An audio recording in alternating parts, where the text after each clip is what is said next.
our state is in good shape, and it's because of these people that we elect, reasonable leaders that act responsibly and really do a great job. So without further ado, I'm going to just take them in order, alphabetical order, and ask them to come up and give their thoughts on some of what they've heard and also what they see is coming up in 2013. So first up, we'll have Senator Bill Avery from District 28, elected in 2006 and re-elected in 2010. He's Professor Emeritus at UNL and an international trade consultant. Bill served in the U.S. Air Force. He is a member of the Lincoln Chamber MAC, so we appreciate that. He also chairs the Government, Military, and Veterans Affairs Committee, serves also on the Education Committee, Exec Board Reference Committee, and several other special committees. So thank you, Bill, for being here. Thank you. I too just got in from a long time out of state, Barry, so I know how you feel this morning. But I was fishing in North Carolina. I bet you weren't doing that. And I was catching them too. Barry did mention that about 10% of the legislature is running for some other office.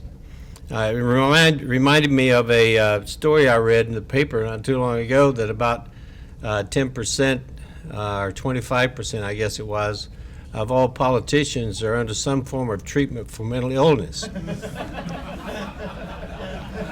Now, what's really troubling about that is that the rest of us remain untreated. I am going to do next session what I do every session, and that is try to solve all the problems in the legislature with my bills. My colleagues don't always share my view that I am trying to solve problems. And so I'm going to talk about one of my priorities for next year, and you'll see why my colleagues don't necessarily agree that I am actually solving the problem. We have a crisis in maintaining and improving our state park system. I know you are all familiar with the action that the Game and Parks Commission took this summer or fall, in which they closed 29 of our 77 state parks until May of next year. And the reason for that was the need for maintenance and improvements at the parks. They didn't have the personnel and the resources to do it without some assistance.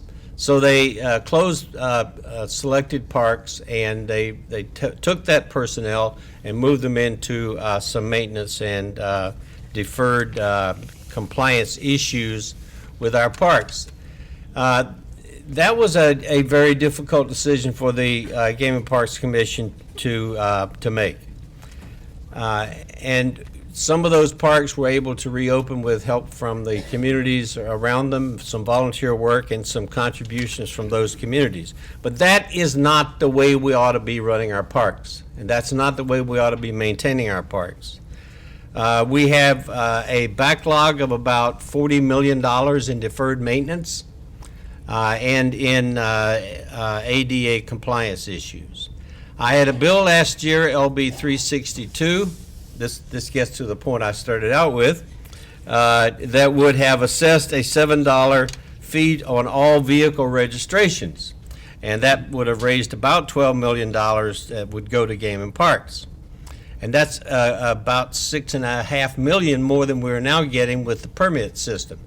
And so everybody with a license plate that read Nebraska would be able to go and use the parks without an additional fee. It was not, to put it mildly, it was not popular. Even I didn't like the idea. But I don't know what else we're going to do. So I invite you to help me come up with some ideas, some innovative ideas on how we can fund our parks, because I will make that a priority for next year. We have a very excellent park system. It is, however, aging. Does have some real issues of maintenance, deferred maintenance. 12 million people visit our parks each year. That is a very impressive number. The total annual spending impact of tourism in Nebraska is $3.7 billion, generating over $580 million in annual tax revenue. and it supports about 44,000 jobs. So this is an important issue, and I want help from you and everybody else who will try to help me. If you don't have a better idea than I had, well, it wasn't completely mine, but if you don't have a better idea, then support mine. Thank you.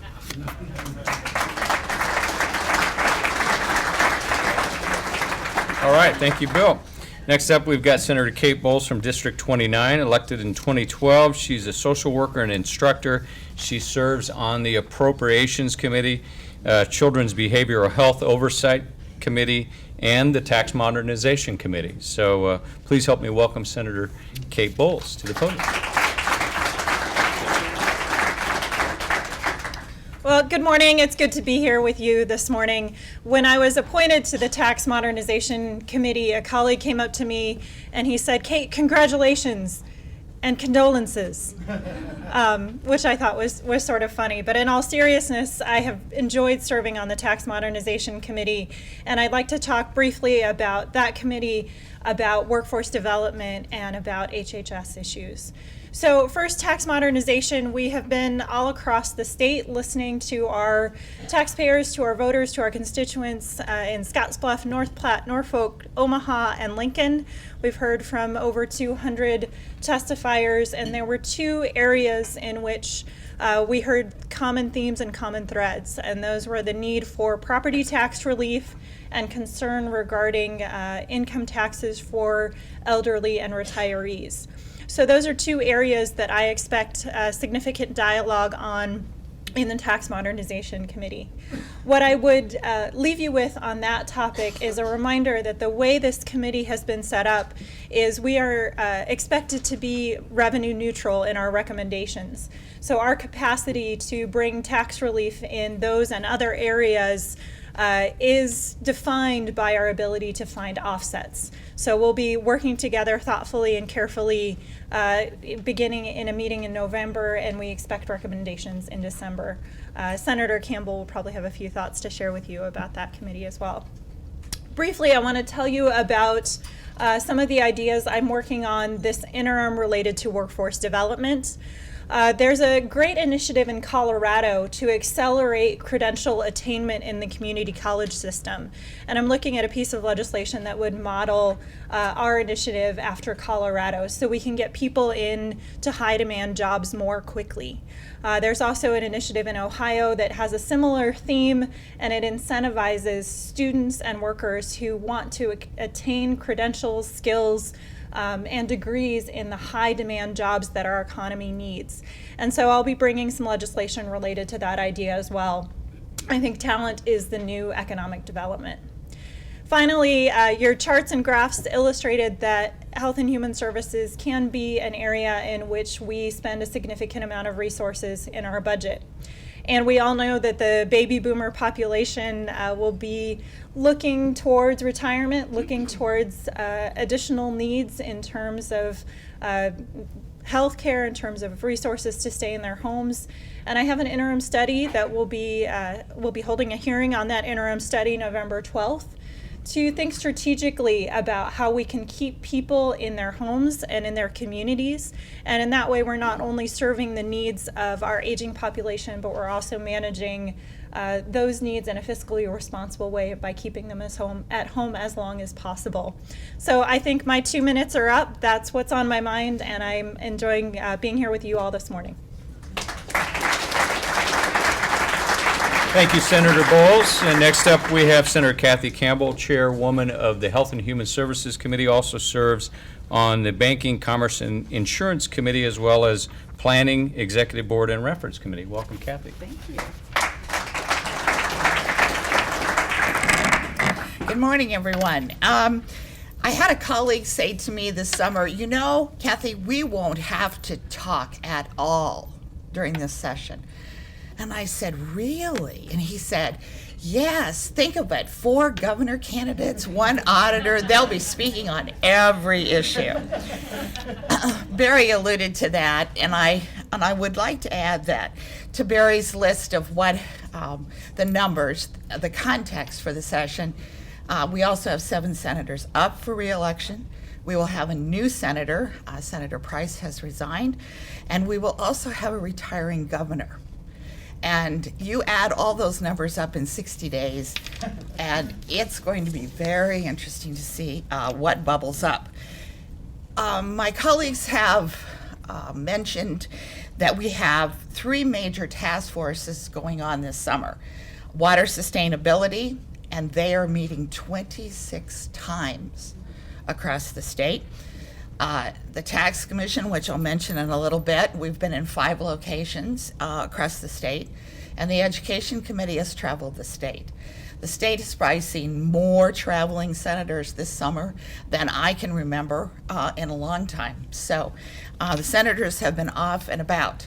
And a number of people believe that this is a wave of the future, because with term limits, you're going to see people look at how do we begin thinking 20, 25 years in advance here with only an 8-year term. What we will do is look at commissions and task forces to look at those long-term pictures that we need to do. My comment on the Tax Modernization Committee, and Senator Bolz did a great job of summarizing that, just a couple of points. Tax policy is what I describe as stretchy fabric. You pull on one corner and you put out of form the other corner. It's all interrelated. That's what makes tax policy, it seems to me, an intricate, complex issue to try to take on. We certainly did hear those 2 issues that Senator Bolz talked about. We are out of alignment in surrounding states, and a little higher percentage in terms of the property tax. We heard that over and over and over again. One of the issues that has come up is to whether we will use the cash reserve. I think that will be a debated topic on the Tax Modernization Commission, and I expect that one of the things we'll say is probably not, if at all possible.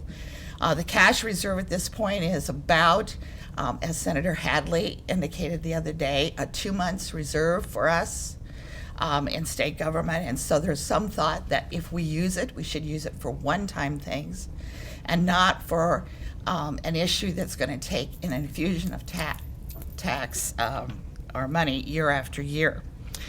I want to mention a couple of things that are on the radar for a long period of time, and I hope to enlist some of you in this. We need business people, and that is LR 22, an interim study resolution that we will reintroduce for the next year. We see a 2-year working period on LR 22, and it looks at what should Nebraska's health and health care look like in 15 years. Senator Gloria and I have been working on this together. We held a conference in Omaha, 160 people. We brought in a noted executive director in state health policy and began to look at what do we need to do. We may have a lot of discussion right now on access to health care, but the question of how do we pay for that and what do we think it should look like in Nebraska given our population and some of our healthcare needs. I'm very excited about this initiative because I think that it is something we need to tackle now so that we're prepared. We need business people to be involved. Tom Henning from Kearney sits on a small work group that we've put together and has been extremely helpful, but I certainly could use more people. So if the local chambers have a health committee or something related, we would like to talk to you about that. I think the next session is going to be one of the most interesting and engaging sessions for a long time because of all the different variables and the very tough topics we have ahead. It'll be an interesting session, and we all encourage your comments and calls and emails to us. So thank you.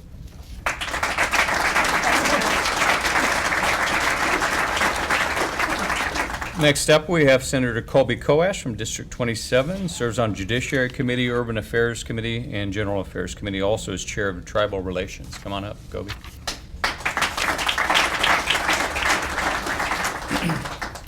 Well, thank you, and Barry almost took my thunder. I do have an announcement to make, but I'll just wait till the end and keep you all on your seats, paying attention. until the end here. I appreciate. I'm not on the tax modernization committee, thankfully. There's plenty of people on there, and they've been doing really hard work. And I am really looking forward to what's going to come out of that and the ideas and the initiatives, and we'll take it from there. I thought I'd mention two things that I see coming next year. One is prison reform, and I sit on the Judiciary Committee, and we've got a real problem right now with our prison system. Not that it's not being run well, it's just full. And it is at 150% capacity, which means a room that is designed for 2 people has 4. And what that means is it's dangerous. And I always joke that if inmates could vote, I would have double the size of my district. Right here in Lincoln, I represent the D&E Center, the State Pen, the Lincoln Correctional Center, and the County Jail. And so I have my ears pretty close to a lot of corrections workers, and certainly we have a powder keg happening right now, and it is fairly dangerous. And people say, well, they're just inmates, but hey, these guys are not in prison for singing too loud in church. And so we have to keep that in mind. And what's going on is we have a net 11 inmates coming into the system per month. So every month we're growing by 11 people. So 11 more people are coming in than are going out. And that is really, it's causing a powder keg, and we're very concerned about the safety. I'm very concerned about the safety of the corrections workers in the community when we have that kind of a thing. And so the Judiciary Committee is going to be looking at that issue pretty closely. We have a lot of options, and they go from building a new prison, which if we did that, we'd fill it up the day we open the doors. That's an option. We can work on different ways of handling inmates. And one of the things that we're looking at is, how do we handle the nonviolent offenders? There's a lot of people sitting in prison that aren't dangerous. And there certainly are a lot of people sitting in there who are very dangerous. And so what we have to do is we've got to take a look at, are we mad at you or are we scared of you? And that's going to be my guiding principle as we look at some prison reform. But I certainly see that taking up some time. Certainly will be a priority for the Judiciary Committee. Second issue I bring up, and I don't remember if I talked about this last year or not, but about this time last year, Senator McGill and I, with some support of the Chamber and some education leaders, went to a place in Arizona. And it was an education place, basically a high school with a campus. And the students there went about half of their day to their regular high schools, and then half of the day they came there and they got technical skills training. And it was an amazing thing to see how business partnered with education at that facility. And these students basically had 2 different classes where half the students would be in the regular classes, regular schools in the morning and then come there in the afternoon, and half would be there in the morning and go to the regular schools in the afternoon. And while they were there, they were working in these enclaves that were partnered by businesses. And so, and it's very technical, and this is not shop, by the way. This is not a glorified shop class. These are highly technical skills these students were learning. Aviation mechanics, electronics, IT, and they were engaged students. And they were learning some skills, and they were making connections with businesses who need them. And so it was a really great partnership to see where a student could get out of high school with a high school diploma and some type of technical degree and technical skills, and they'd already made a connection with somebody who needed that kind of labor. And that was a pretty cool thing to see. And so what we're going to see next year is, I know Lincoln Public Schools is looking at a career, they call them career academies, and LPS is looking to partner with Southeast Community College, and they may need some legislation to help frame that. And so I think as Lincoln Senators, we're going to be engaged in that issue, and it's going to be a good thing for Lincoln, and I think a good thing for business. So keep your eyes out on that. Finally, I did say an announcement. Here's my announcement: I am not running for governor. So sorry to keep you on your seats. Thank you. All right. Thank you, Senator Coash. Next up, we've got Senator Danielle Conrad. She is a veteran member of the Appropriations Committee, also serves on the Committee on Committees and Nebraska Retirement Systems. So please, Danielle. Welcome. I didn't want to see. He's a member. Good morning. Good morning. Number one, thank you to Bruce and the Chamber for the generous invitation to join you all here today. I'll tell you, when I was first elected almost 8 years ago, I was amazed at how quickly I lost control of my schedule with all of the requests for community engagement. But now, having a 2-year-old and trying to get out the door and balance preschool and community engagement, I realized how wrong I was and how little control I even have today. I'm sorry to be a few minutes late, but I was attending to some squished bananas. Nonetheless, as we prepare and look forward to next year, like any working parent, you have to balance home and the employment considerations. I want to let you know that your representatives at the state legislature, Barry, Bruce, Ron, Richard, and beyond, they do a fantastic job representing your interests and being a credible and solid voice and source of information for the issues that we have an opportunity to work on together. It's always a joy when we have an opportunity to work together on issues, but even when we find ourselves in divergent positions, it's a professional and respectful posture that serves our system and our citizenry well. Look no further than recent events and what happened in our nation's capital, and then compare and contrast that to what happens every year at our Nebraska legislature. We fight hard battles. We have distinct differences, but we keep the doors open and we keep things running and we balance our budget and we seek consensus when we have an opportunity. So don't forget how important and how special our unicameral system is in Nebraska and how well it serves you and your interests and our great state. So I'm incredibly grateful for that structure as I conclude my course of service and look forward to this kind of last hurrah. I think that my colleagues have done a great job of providing an overview of some of the major issues that will be before us next year: prison reform, Medicaid expansion. Anybody who reads a paper or even casually follows the legislature, those issues will be of no surprise to you. Of course, we'll have to make interim budgetary adjustments, which is always a bit of heavy lifting from the appropriations side of things. And important as we look at any changes to our revenue infrastructure to ensure that we are balancing the need to make competitive gains in that regard against our funding obligations for critical human services, education, public safety, infrastructure, and beyond, because as you well know, we've made significant cuts to many of those areas to weather recent economic downturns. And so in order to be competitive, we have to also ensure that we have strong systems in that regard, and that we have and can provide a strong quality of life for our citizenry. Some additional issues that I'll be working on next year that would be of particular interest to this group would be to continue that we can ensure an equitable employment framework for all of our citizens to fully and equally participate in our workforce.